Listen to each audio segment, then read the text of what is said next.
So, okay, next we're going to look at this meter, right? Score meter, as you see here. So the idea is that we're going to have this pill-like structure, and inside we're going to have a linear gradient that will be filling up as we get our questions answered. Okay, so it's very simple, and at the end is going to show the actual score as we get our answers correct.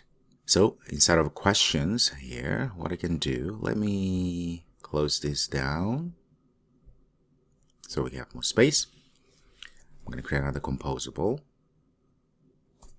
Preview first,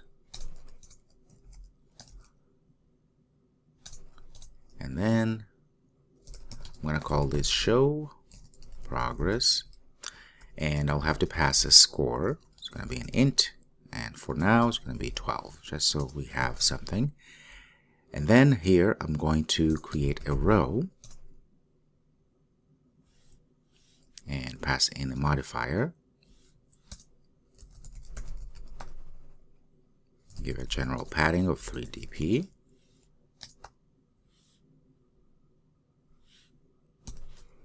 And fill max width as well as height. I'm just going to give it about 45 dp. So I'm putting together this structure here. First, it's going to just have a row, and inside of it, I'm going to add other items.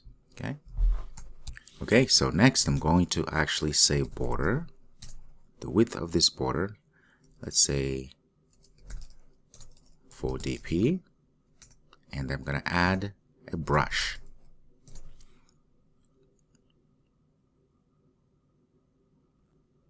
So again, I want to now put together this structure here, this border, just like we did before here, right?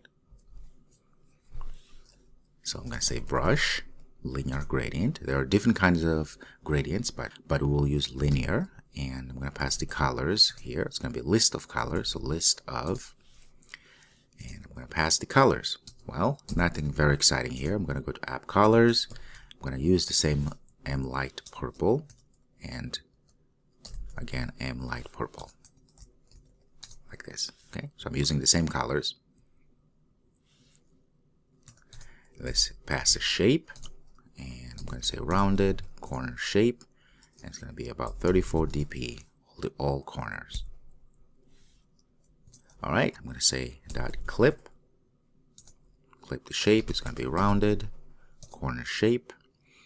So top start percent is going to be, let's give it 50, so rounder than usual. Top end, so the same thing we did before, so nothing should be surprising here. Bottom and percent. Then let's give a background. I'm going to say color dot transparent, and continue here. We're still inside of our row, by the way. Let's give a vertical alignment. Align center vertically. All right. Okay, there it is. You can see we have this structure. So what we need to do next is to make it so that inside now we are going to have this gradient that will dynamically grow. Okay, so what I'm going to use, because I want to make sure that it looks exactly like this, which means it's going to be inside. It will look like it's inside of this pill-like structure user interface. Okay. So I figured the best way to do this actually will be to use a button, because a button will have all the properties that I want, even though I don't want a click event, but it will have this round corner which I can use. And then I'm going to restructure the button inside so it looks something like that. Okay. It's just a design choice.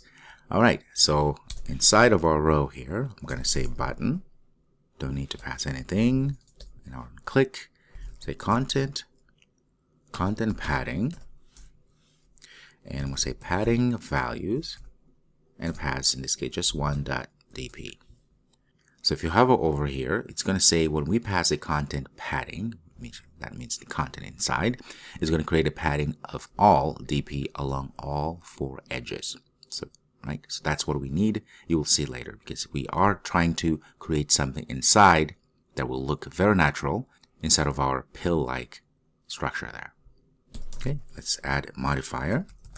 Fill max width. At this point, I'm just going to leave it as it is. And the background color, I'm going to use brush. And in this case, I'm going to have to pass a gradient. The reason why, as I see, this is the idea. It's like we're going to have this very nice gradient of that color, kind of pink to purple. Now, I could pass the gradient here, but I'm going to create a val outside so we can infer it. I'm going to say val gradient. I'm going to use a brush and create linear gradient. In this case, I'm going to pass a list of colors. And I have already these colors, so I'm going to just type them out. So it's going to be color. The first color is going to be 0x. FF, we need to pass the FF because that is the alpha, the opacity or transparency of the color.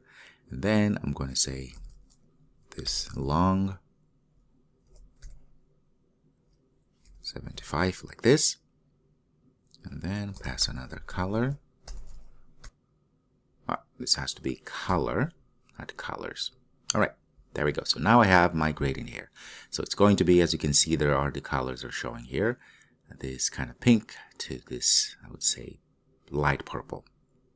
So that gradient is going to be passed right here. Now, because we're using a button has many other properties. If you hover over, for instance, you will see it has content padding, which we added, border, shapes, elevation, interaction enables, and many other things. The other thing I want to do is, for instance, I want to make sure that this button is enabled to false because I don't want this to be clickable. So after our brush here, our background, I can go ahead and say enabled to false because I don't want to be clickable. And elevation, I'm going to just give a null because I don't want to show any material elevation at all. All right, and then I'm going to change the colors because buttons have certain colors like when they're on, when they're clicked, and so forth. So we want to kind of turn that off, everything off, so that we just have a structure like this. So I'm going to use buttons, button colors. Let's see, go ahead and import that.